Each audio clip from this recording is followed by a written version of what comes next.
Hey, and welcome to another Whaler Guy show, show about Hartford hockey, bringing back the Whalers, talking about UConn and the Wolfpack. We do it every week here, and this is September 27th. So we're just right around the corner from another kickoff of an XL Center full of hockey. We got the 42 years of hockey, and this will be the last season that the XL Center will have this ice sheet, the ice sheet underneath the chillers that create the ice, that keep the ice frozen during the year. It's going to be all jackhammered out over next summer, and a new sheet will be put in. So we're looking forward to a new season, and we got a lot to talk about today. I had a chat with the governor about Hartford hockey. We're going to talk about that. We're also going to look into the AHL. There might be something going on where some teams move in, which gives an opening for the Wolfpack. Will they stay? They have a lease where they can opt out at the end of this year if they want and go somewhere else. And we're also going to do something about what I like to call. I used to write for Examiner.com. I wrote over 300 articles about Hartford hockey and Wolfpack, UConn, NHL. But Examiner has gone belly up, so I had to find some new digs. So I went out and started my own blog called Greater Hartford Hockey. And underneath the page, Greater Hartford Hockey, is the blog Huskies, Wolves, and the Whale. So if you Google Huskies, Wolves, and the Whale, you can see some of the blog work that I've done on some Hartford hockey stuff. And we'll kick it off right here with a conversation I had with the governor a couple weeks ago at Black Eyed Sally's. There's a group called Business for Downtown Hartford, and they put on events at local restaurants within Hartford, and they do a really great job. It's a great a club to be a part of. You get inside information, and you get to hear what's going on, and special guests within the city, within the state, all kinds of people downtown. So this one was held at Black Eyed Sally's, and the special guest was the governor, actually, Governor Malloy. And I ended up joining the group. It's a small fee. You can join the group, and then you can go to any events you want. You don't have to live in Hartford. You can just be a part of the group. But anyway, so as I'm sitting there in Black Eyed Sally's, the governor gets up and he does his talk, goes through all the questions about budget and regional tourism and all that kind of stuff. And I'm a hockey guy, so I'm waiting for my opportunity to ask a hockey question. And it was kind of like testing the pulse of the market, because things have been bad with the budget. We had all kinds of issues. Hartford with the yard goats, all kinds of bills, and things aren't looking too good in the NHL front, you think, because with all these other issues, who has time to try to entertain the idea of getting an NHL club back in Hartford? But be that as it may, I figured I'd ask him a question and see his response and gauge that to determine if we have, if we're alive or dead. Is this Hartford hockey market never getting the NHL, or is there still something going on? So as the meeting progressed, he kind of started to wrap it up and say he wanted to leave, and I said, can I ask you one more question? And he said, one more question. So I got up and I delivered the question, and it was point blank. It's something that you don't see the Hartford media asking Malloy, because he had brought up an investment group that was interested in bringing an NHL team back to Hartford. So I asked him point blank. I said, is there an investment group still out there willing or interested in bringing back the Whalers or bringing an NHL team to Hartford? And be that as it is, can you get the XL Center done so that it would be essentially almost NHL ready? Now it's getting redone for UConn and the Wolfpack and concerts and Cirque du Soleil and all those events, but all that renovation work makes the XL Center almost nearly NHL ready. It wouldn't take much to spruce it up just to get a team in there. So we're talking going 90% of the way and then needing an extra 10% to make it NHL ready. But so I asked him about that investment group, and I said, are they still out there? Will UConn sign that 20-year lease at the XL Center?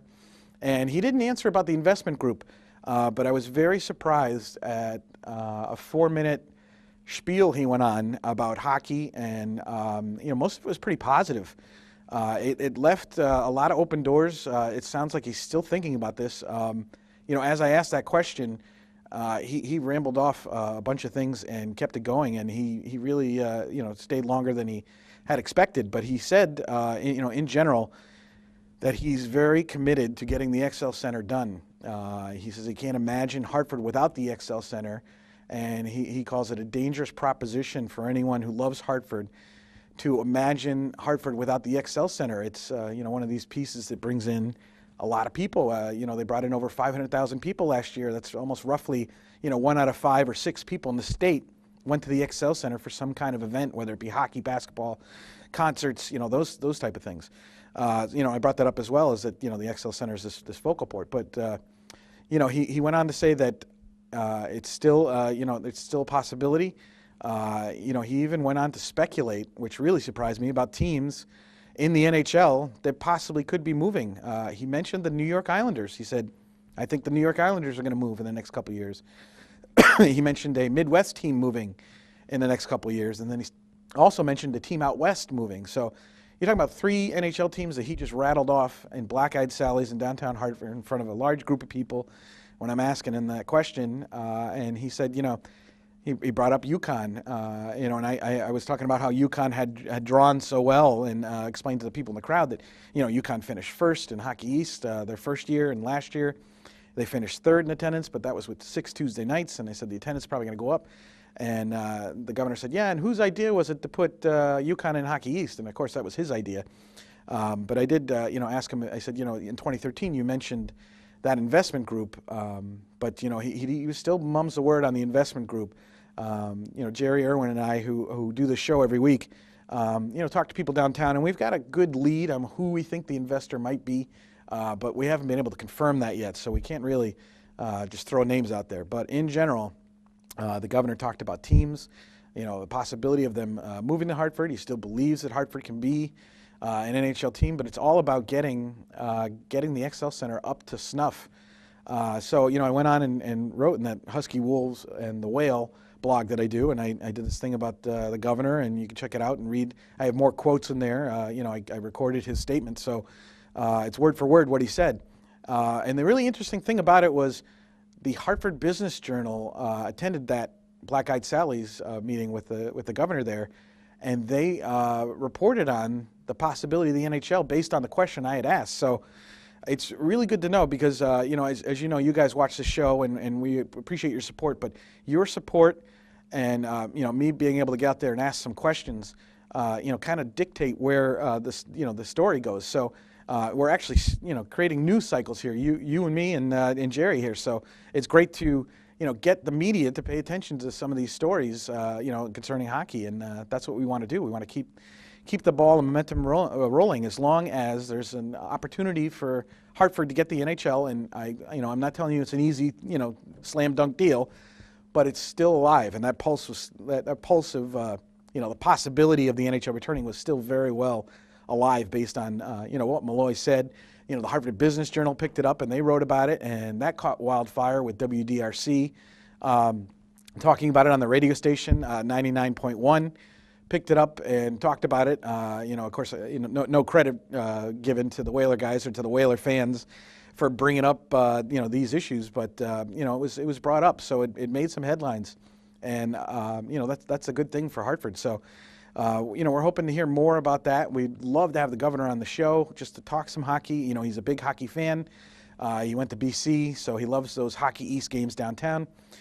He said that as long as he's governor, they're going to play those Hockey East games at the XL Center, and they can do that because UConn will be Hartford will be a UConn campus come, this October. So we're talking about, an actual on-campus arena from, every standpoint of it.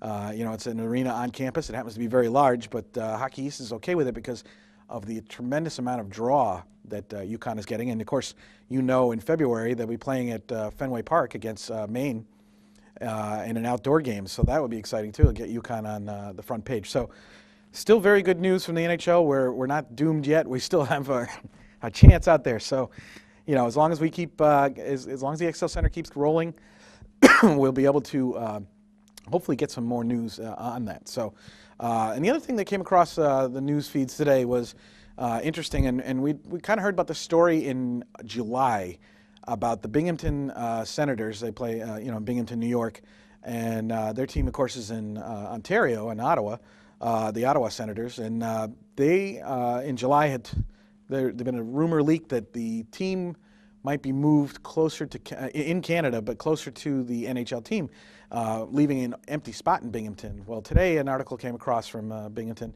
where they are going to move that team. Actually, the Ottawa Senators purchased their AHL franchise. It was owned by local owners, and they're going to buy the team and move it to Bellevue, Ontario, which is a couple hours away from where the Ottawa Senators play.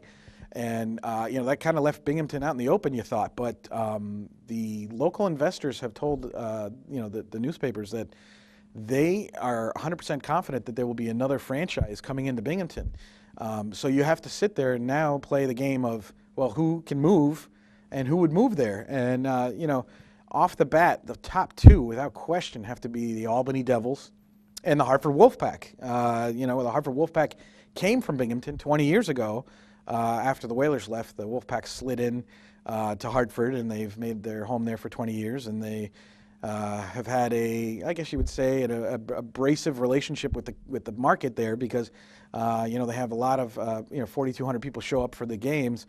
And then you have, even more people staying home because they're still upset about the Whalers leaving, and they don't feel like the Wolfpack is kind of, catering to the market. It's more like they're catering New York Rangers to the market. So they've been here for 20 years, and from the hockey standpoint, the hockey's been very good. They've had great division championships. They won a Calder Cup, did all these things. But is it possible that Binghamton could land the New York Rangers as their affiliate?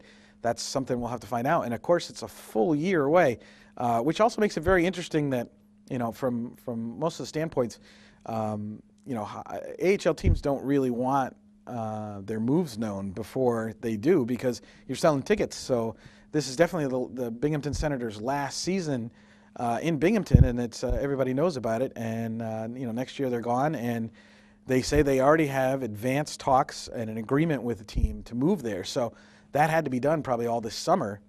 And it's hard to really think about anyone else moving out to Binghamton other than some team that would be locally within a state or two, which of course leaves New Jersey Devils and the New York Rangers. I mean, I can't see the Bridgeport Sound Tigers moving to Binghamton. It just doesn't seem to fit.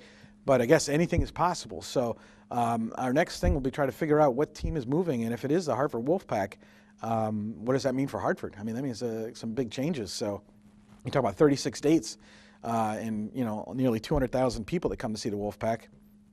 And if that were to go and there was no replacement, what would happen to Hartford Hockey? So we're going to keep an eye on that story and see if we can find out some news. I did bump it around today to a couple of people that we talked to downtown to see if they had any comment on it.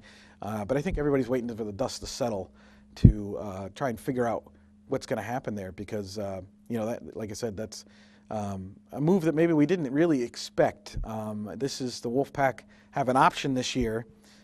So they're here for this year, and they need to make a decision on whether they're staying in Hartford or leaving. And they normally have to do that, according to the agreement they have with the state. They're going to have to notify the state and Spectra that either they're staying or going before the first of the year. So, so we'll have to see what comes about because it would be interesting to see if they went back to Binghamton. Now, for years we had said that we thought that when the Bridgeport moved to Nassau Coliseum that was vacated by the Islanders, we thought that that's where Bridgeport would go, and then the Wolfpack would slide into Bridgeport because they've always had interest in that area. They would just get on Metro North if they called up a player. Next thing you know, a guy's on a train on the Metro North and heading south actually to New York. So that would be a good fit. So can you see Binghamton being home for the Rangers? And knowing that the state pays $1.4 million in an affiliate fee to the Rangers, does Binghamton have $1.5 million to pay the Rangers affiliate fee? So, like I said, as this story develops, we'll find out more. And I'm currently talking about the blog. I'm looking at writing a blog about the 20 years of Wolfpack hockey with like a top 10 list of significant moments, in the AHL in Hartford. Hartford has had, the WHA for years, it had the NHL for years, and it's had the AHL for 20 years. So, that's a lot, 3 different leagues, and Hartford's had the WHA All-Star Game. They've had the NHL All-Star Game, but in 20 years, they never have had the AHL All-Star Game. They would be the only city, in America to have host all three All-Star Games. But if this is the last year for the Wolfpack, that's not going to be. So we'll just have to wait and see. But they do have another option on their contract. So in other words, if the Wolfpack stay, then next year would be the final year of their contract. It's a 5-year deal. They signed 3 years. That they had to stay here, and then they had 2 one-year options. So we're in that first year, and then next year would be their second-year option if they do decide to stay this year. So we'll keep an eye on that, and hopefully we can find out something soon so we can give you more updates on that. But stay tuned to our page if you want to learn more about it, the Whalers Brigade on Facebook. You can also see us at Whalers Brigade on Twitter if you're interested. Also, we're there, and also on Instagram with the Whaler guys on Instagram. So stay tuned to our social media, and also this TV show on Hartford Public Access. So, but anyway, I was going to talk about those top 10 moments. So I actually haven't gotten this out in the blog, so it's kind of like a preview of what I was going to write. So I'm going to go through them now. Now, I did say it was a top 10. But it's really a top 11 because this will be the 20th season. So I saved the 11th spot for something that happens this year. So we'll have to wait and see. But you know that every year something interesting or different or amazing is going to happen on the ice. So we should be interested to see that. So number 11 is what's going to happen this year. We'll have to wait and see. And at the end of the year, probably I'll add a number 11 to this list and make it. But number 10 I have here is January 24th. 1998, this is the first year that the Wolfpack was in Hartford. And this is their largest crowd that they've ever had within the XL Center. So on January 28th, 1998, the Wolfpack played the Springfield Falcons and drew 14,115 people. That's been the high water mark for the Wolfpack attendance. Of course, it's a long time ago. That was 19 years ago. Since then they've had a couple crowds in the 12 to 13 range, but nothing that high. But on the 10th of the list, we have the highest Wolfpack attended game ever. And now number 9, I have the Calder Cup banner raising, which happened on October 7th, 2000 against the Providence Bruins. So this is a night when Hartford's first hockey championship banner was raised. The Wolfpack won over the Rochester Americans in 2000 and won the Calder Cup championship. And the banner was raised on that day on October 7th. And that's our 9th, most amazing moment in AHL history in Hartford. Number 8 is the first game in franchise history, which actually happened on October 4th, 1997. So, a moment in hockey where you lost the Whalers, but hockey was still here.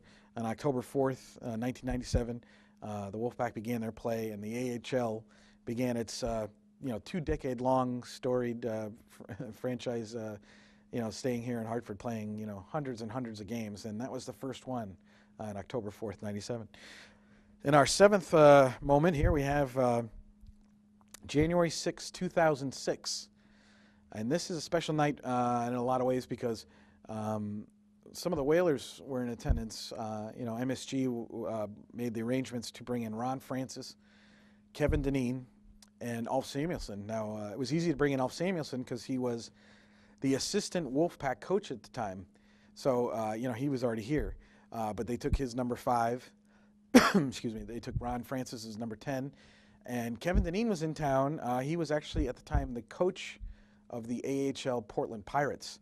So it was a Pirates versus Wolfpack game, and before the game kicked off, they rolled out the red carpets onto the ice, and they brought Ron Francis, Ulf Samuelsson, and Kevin Dineen out there to the ice, and they each got a couple minutes to talk.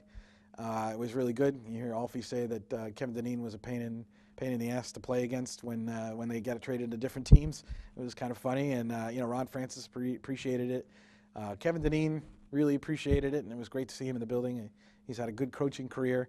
Ron Francis, of course, now is the GM of the Carolina Hurricanes, and Ulf Samuelsson is the head coach of the Charlotte Checkers, which is the Hurricanes AHL affiliate. So those 3 guys were in Hartford, and the banner was raised, and they had over 12,000 people came, and you heard the "Let's Go Whaler" chants, and it's one of those great moments where we've had a couple moments where you can get as many hockey fans as you can into the building, and it doesn't matter whether they like the Bruins, the Whalers, or the Rangers, or this fractured market is a nutty market. It really is.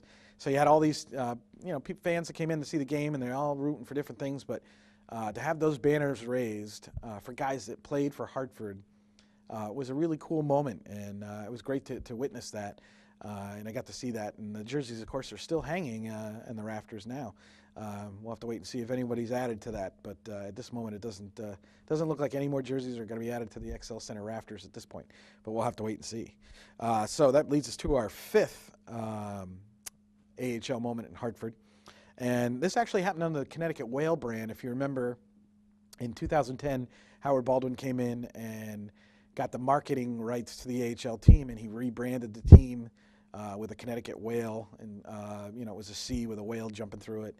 And it was kind of I liked the logo. A lot of people were kind of wishy-washy on it, but I thought it was great. It was a good way to kind of emulsify the market together a little bit, because a lot more Whaler fans came into the building because they could associate with the brand. There was something in there that connected to them, whereas the Wolfpack branding hasn't really attracted the older NHL fans that used to go to Hartford. So and this Connecticut Whale game in their second season, so they had 3 seasons under the Connecticut Whale.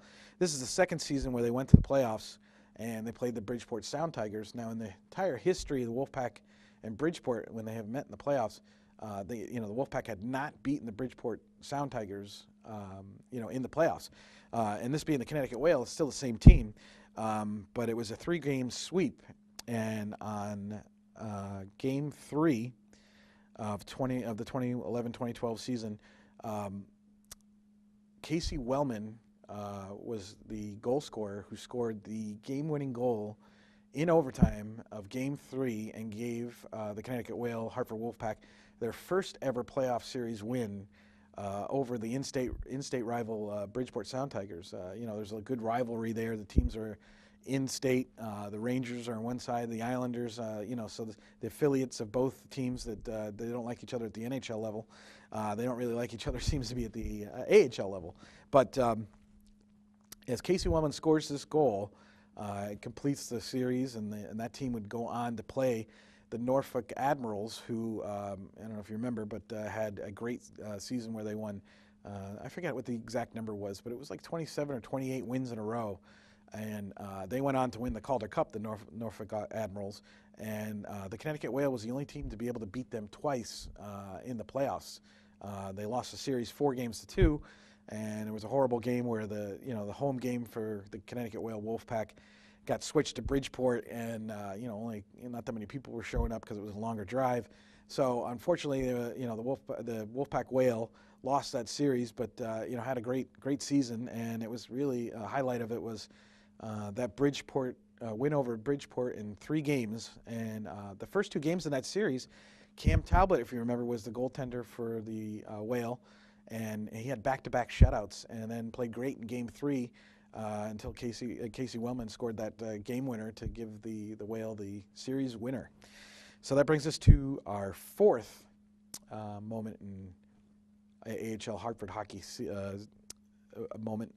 Anyway, we have Game 5 of the 2014-2015 first-round series against the Providence Bruins.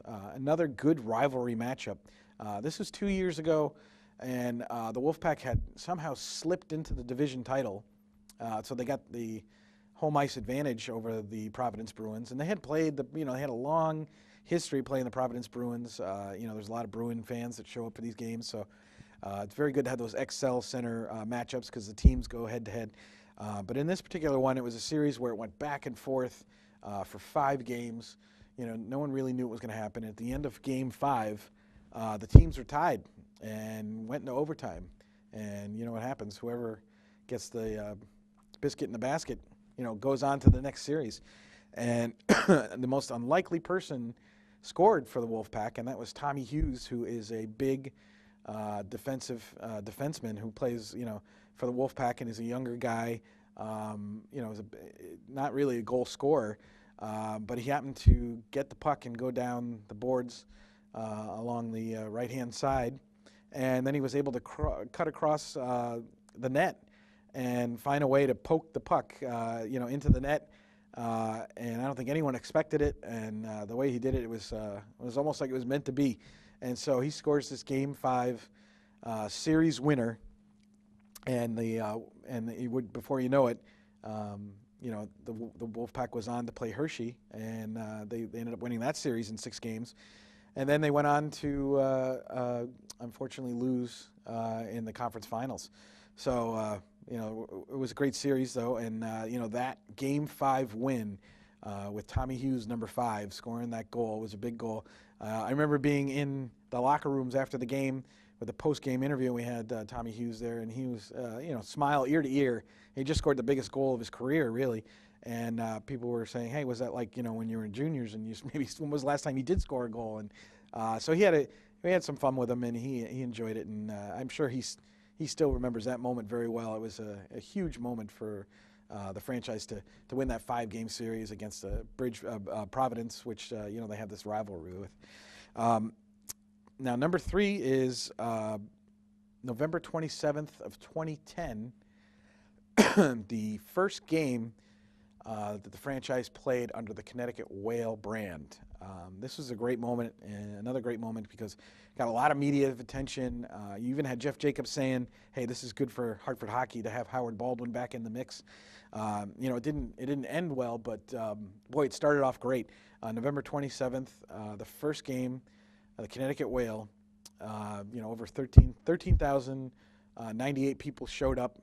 One of the top 5 biggest crowds ever at the XL Center for AHL hockey, and they went on to win that game over the Bridgeport Sound Tigers. And I can tell you, that was one of the loudest times I've ever heard the XL Center for an AHL game.